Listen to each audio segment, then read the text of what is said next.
Alright guys, so this is the Progresso Minestrone soup mix. This is really handy to have. We keep these in the pantry just for those nights when you don't have a lot of time. Right off, maybe a little bit more clam at the top. That doesn't mean much in these cans. The clams are minuscule. You've seen the red and white can on every grocery store shelf.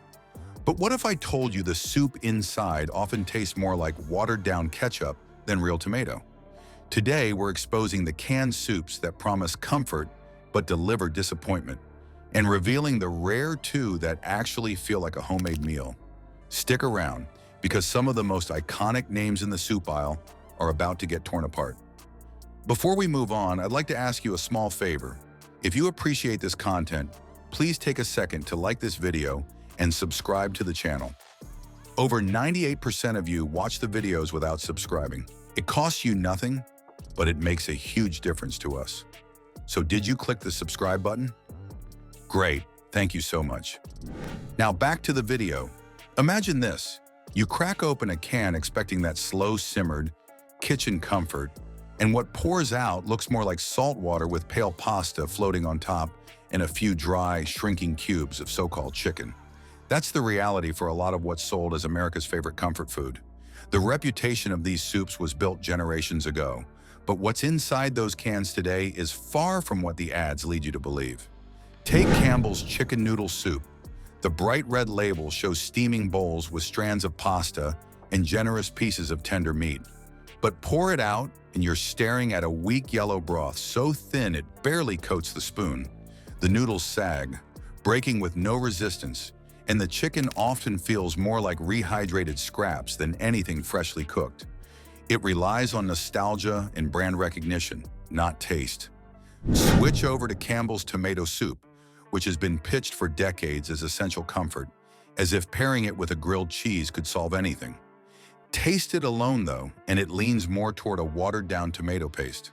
Sharp, sweet, almost ketchup-like, it only works when carried by another food because it can't stand on its own. 180 plus 45 would be 225 calories. If I did the math right, I hope I did. 225 calories in this can, right? So, and I don't really care so much. It's kind of fun. When you taste the little chunky pieces, they usually taste better. Right? They usually taste pretty good. So let me just, yeah, it's pretty cool. Look at that. I think it's getting pretty hot. I feel like it's starting to get pretty hot. I feel like it might be ready already.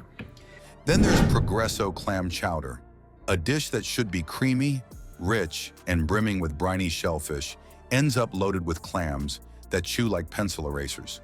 The broth is glossy but thickened with starch instead of cream, creating a pasty texture that has none of the depth of the real thing. What makes this more concerning is the nutrition label. A single can of many classics pushes well over half of the daily sodium recommendation. Companies keep prices low, but they do it by relying on salt, thickeners, and the cheapest cuts of protein. And if you've ever tried Campbell's cream of mushroom on its own, you know it's not a soup. It's a base ingredient, flat and gray, never meant to be eaten plain. These foods survive on memory, not merit, and that's why the few cans that actually deliver stovetop quality flavor stand out even more. After so many cans proving weak, salty, or just plain disappointing, it feels like the aisle is hopeless. But there are two exceptions that break the pattern and actually deliver something close to a homemade bowl. The soup is not white. I don't know if you can tell in the camera. It's a little beige. You can always add potatoes or add more clams, but you're not buying potato soup. Right off, maybe a little bit more clam at the top. That doesn't mean much in these cans. The clams are minuscule. Very good. I think they both have good flavor. The question is... The first is Amy's organic lentil soup. Instead of collapsing into a soggy mess, the lentils hold their firm bite. The broth carries depth, darker and richer than most canned bases, with vegetables that taste fresh rather than processed. Carrots maintain their color and snap, while celery adds body instead of dissolving into strands. Each spoonful feels like it has been simmering for hours instead of sealed and stored for months. This is rare in canned vegetable-based soups. Most versions sacrifice texture until every pea and carrot turns limp under the weight of too much sodium and too little care. And it's going to be interesting because I'm excited to try it. Yeah. All right, so while that's heating up, I'm going to prepare my side dish. So let's come over here. We're going to try the soup. It's going to be nice. Does not have enough calories. If you look at the calories of this soup, there's only 180, I believe, in the whole thing. So I've turned my stove on. Again, this is Amy's organic soups with lentil. So I need to have some type of side dish because the soup here, and we're going to heat up some tortillas. And I'm going to heat them up on the stove because I think that will help with the texture. These are corn tortillas. Progresso's vegetable soup is a perfect example. The peas look dull and tired while carrots crumble with no structure.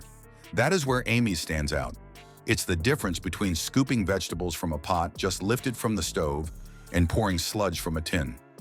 Beyond taste, Amy's avoids chemical thickeners and artificial additives, keeping the ingredient list organic and straightforward. That cleaner label translates into flavor that tastes closer to something made in your own kitchen. Then there is Progresso Minestrone, another odd success. Inside, beans stay intact, pasta keeps shape, and vegetables retain their bite.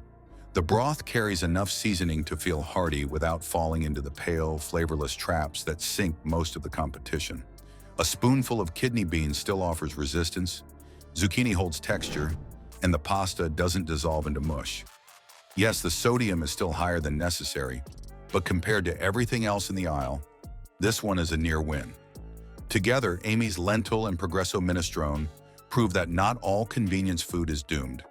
With attention to ingredients and balance, it's possible to find cans that offer real comfort in the middle of a shelf lined with letdowns. Alright guys, so this is the Progresso Minestrone soup mix. This is really handy to have. We keep these in the pantry just for those nights when you don't have a lot of time. And then inside is absolutely everything you need to make the soup pictured on the front. So let me go ahead and just show you how easy that is to make some food. And it makes 8 servings, which is great for us. We also have some, we take it for work the next day. And then right here you have the description. So after you whisk it in, you simmer it and then cook it for 20 minutes. And here you go. You can add additional things into it. We sometimes put in some. Walk through the soup aisle and it becomes clear. Most cans trade on memory, not quality.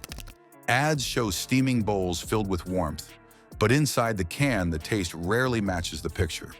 Yet Amy's organic lentil soup and Progresso minestrone prove that comfort can survive in a can. Have you tried either one yourself, or do you still reach for Campbell's out of habit? Let me know in the comments. Convenience doesn't have to equal compromise. Choosing wisely not only saves you from bland broth, it makes sure your money goes toward real flavor instead of empty nostalgia.